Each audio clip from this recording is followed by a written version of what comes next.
Você sabia que se 10 pessoas têm ansiedade, cada uma delas vai manifestá-la de uma forma diferente? Neste vídeo, eu vou falar sobre os tipos de ansiedade.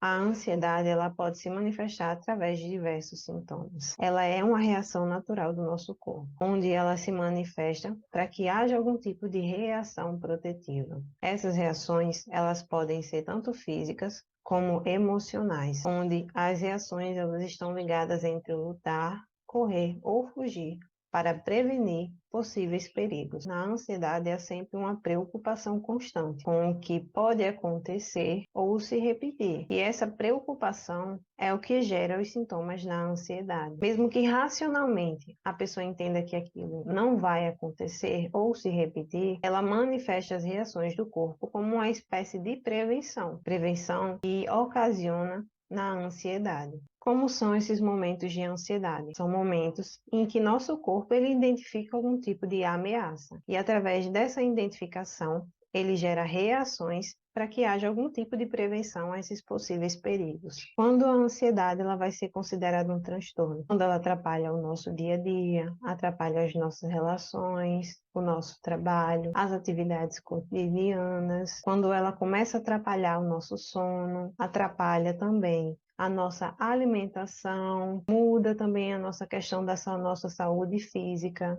A ansiedade ela pode se manifestar de diversas formas, tendo diversos sintomas e atingindo várias áreas da nossa vida. O tipo mais comum de ansiedade é a ansiedade generalizada, que ela é ocasionada por estresse, por fadiga, preocupação constante, com qualquer tipo de coisa que esteja relacionada ao seu dia a dia. Em média, ela dura 6 meses e após esse período, ela é finalizada. Geralmente é porque existem preocupações com momentos da vida, mudanças, e isso gera esse tipo de carga excessiva emocional, gerando um estresse e reações excessivas. Durante esses 6 meses, ela pode ter preocupação constante, fadiga, ataque cardíaco. Então, ela se encontra em uma constante tensão, sem nenhum motivo aparente. Então, há uma grande dificuldade em relaxar, uma grande dificuldade de se expressar, uma insônia, dificuldade de não se relacionar, de trabalhar, mas aparentemente não há uma causa específica. Todo e qualquer acontecimento deixa ela nesse modo de alerta e nesse modo de ansiedade. O segundo tipo de transtorno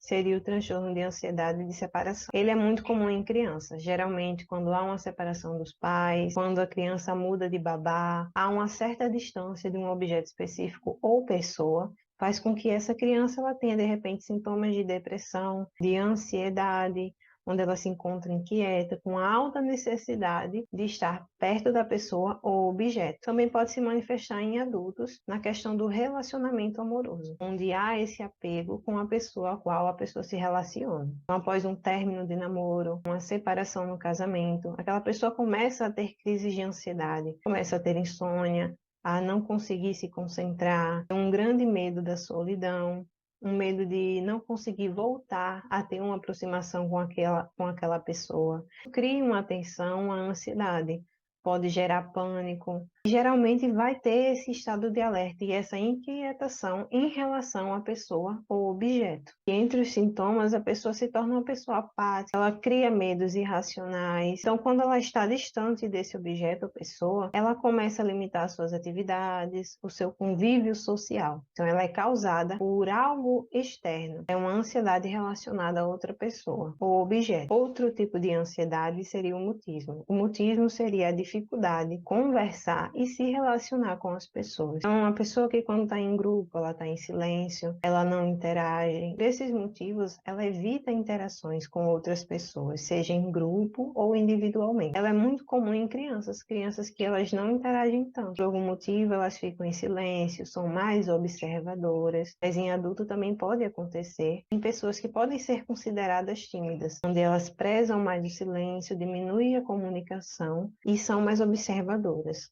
Existe também uma fobia específica, que é uma ansiedade relacionada a algum tipo de objeto ou situação. Acontece que a reação diante desse objeto ou situação é uma reação totalmente desproporcional ao fato, fazendo com que a pessoa reaja com pânico, com medo excessivo a um objeto específico ou situação. Então, mesmo que racionalmente ela entenda que aquilo ali não é um perigo, aquilo acontece de uma maneira instintiva, mesmo antes do encontro com aquele objeto específico.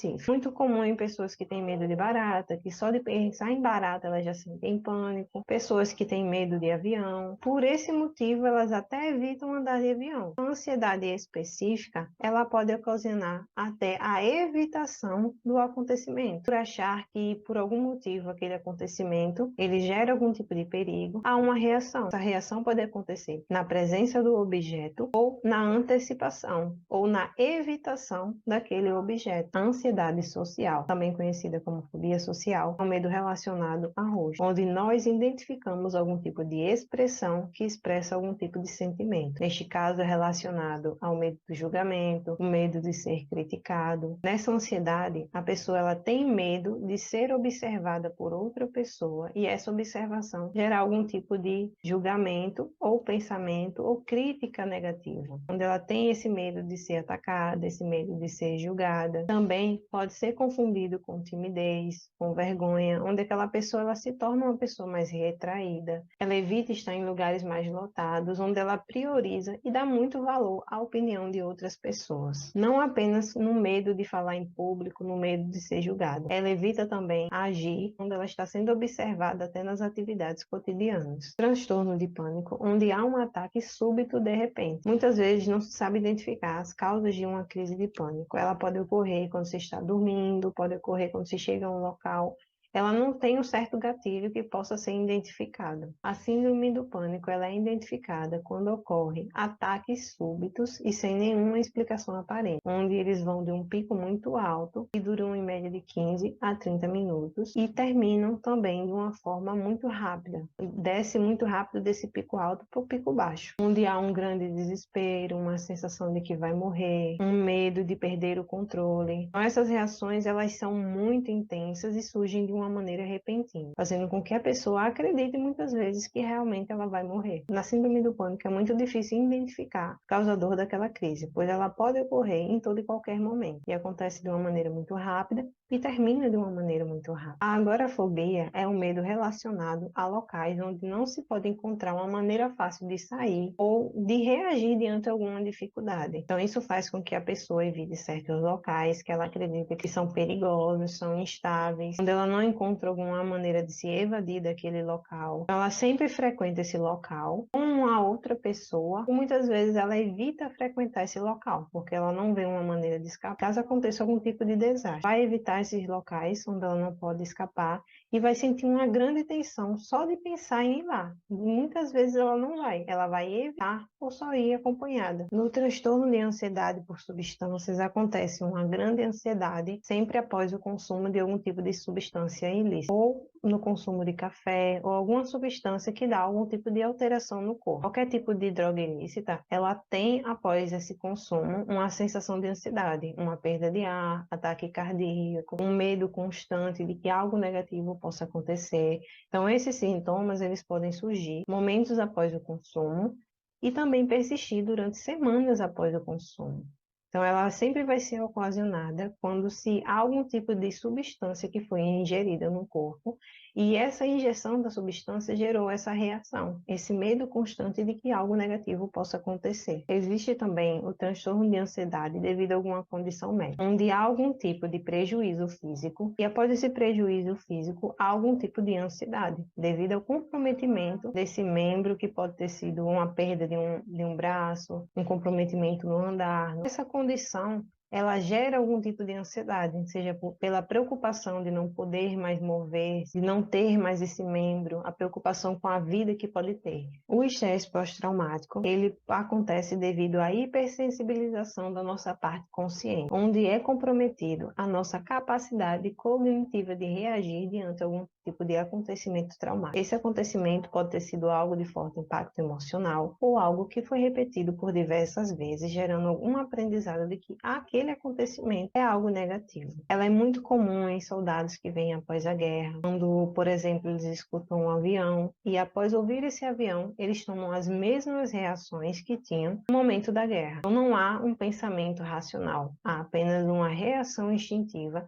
em reação àquele estímulo. Perde-se a sensibilidade da nossa parte consciente em racionalizar sobre aquele acontecimento. Aquela reação é uma reação automática e só é racionalizada depois do acontecimento. Já o toque é a presença da compulsão por repetição de algum tipo de padrão, para que haja um tipo de compensação. Quando aquela pessoa repete aquele padrão, aquela compulsão, ela acredita que algo pode ser evitado. Faz aquele comportamento em prol de evitar algum tipo de tragédia futura. Por exemplo, uma pessoa que fecha a porta várias vezes para certificar que está trancada. E esse ato de repetir, esse fechar a porta, para certificar-se de que a casa não vai ficar aberta, de que não vai ser assaltada. E mesmo muitas vezes, após repetir a compulsão, a pessoa com um transtorno de toque, ela ainda se sente preocupada e acredita que algo negativo possa acontecer, mesmo que ela repetiu aquele padrão. Esses padrões, eles servem como uma espécie de checagem, para que haja um tipo de averiguação. A pessoa ela vai repetir aquilo, evitando aquele possível prejuízo negativo. É como se ela acreditasse que se não cumprisse determinado ritual, ela fosse originar algum tipo de tragédia.